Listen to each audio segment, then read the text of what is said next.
Следващия клиент, който пристигна при нас, беше с доста сложно задание, с огромна машина, която може да я покажете във видеото. Тя е с въртяща маса, става въпрос за тестване на електронни компоненти.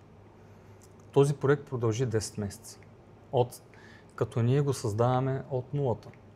От самото проектиране, 3D визуализация, симулация, цялата идейна концепция.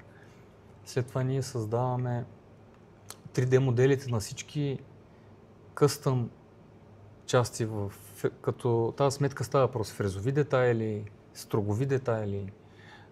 Създаваме цялата електроника, електрически схеми, ние проектираме,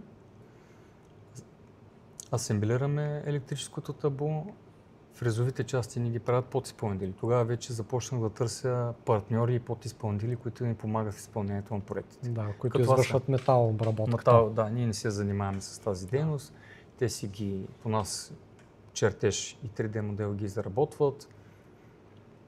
Правят си... Това серийно производство ли се води или по-скоро прототипиране? Не, прототипиране, защото за пример в една наша машина има около 100 детайла фрезови, които са по една бройка. Тоест всяка е различна. И остава и също така ние правихме и програмирането на цялата машина. И след това тестове, настройки и пускане в експлоатация и гаранция и поддръжка.